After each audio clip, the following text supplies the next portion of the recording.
নমস্কাৰ, মই তেজপুৰ বিশ্ববিদ্যালয়ৰ এগৰাকী ছাত্ৰী।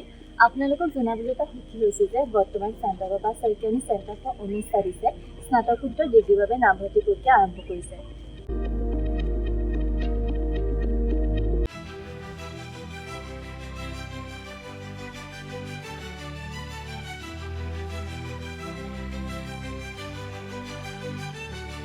আমি বিজ্ঞান বিভাগৰ কিন্তু নাৰী অধ্যয়নক বৈকল্পিত বিষয় হিচাপে বাছি লৈছোঁ। এই সংমিশ্ৰণে আমাক বিভিন্ন দৃষ্টিকোণৰ পৰা ব্যৱহাৰিক জ্ঞান অৰ্জন কৰাত অনুপ্ৰাণিত কৰিছে। বৰ্তমান সমাজখনত বেছিভাগ বিখ্যাত ক্ষেত্ৰই হৈছে অভিযান্ত্ৰিক, চিকিৎসক, উকিল ইত্যাদি। কিন্তু এই মহিলা অধ্যয়নৰ বিদ্যাৰ্থী হোৱাৰ বাবে আমি অনুভৱ কৰিছোঁ যে এইটো এটা অধ্যয়ন কৰিবলগীয়া ভাল ক্ষেত্ৰ।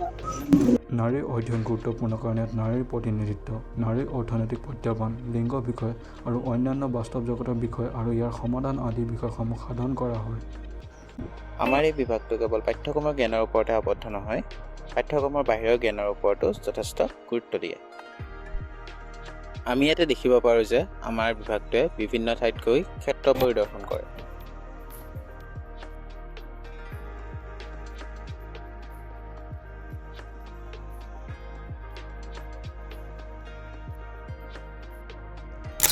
আপোনালোকে জানেনে, মহিলা অধ্যয়নো নেট পৰীক্ষাৰ এটা অংশ। গতিকে যিসকল ছাত্ৰ ছাত্ৰীয়ে সহকাৰী অধ্যাপক হোৱাৰ আকাংক্ষা কৰে তেওঁলোকৰ বাবে কেন্দ্ৰৰ দ্বাৰা প্ৰশিক্ষণ প্ৰদান কৰা হ'ব।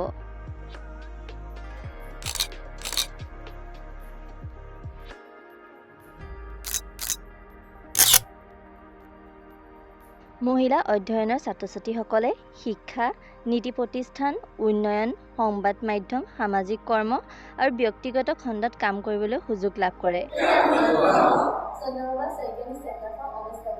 স্নাতকোত্তৰ বাবে নামভৰ্তি কৰক।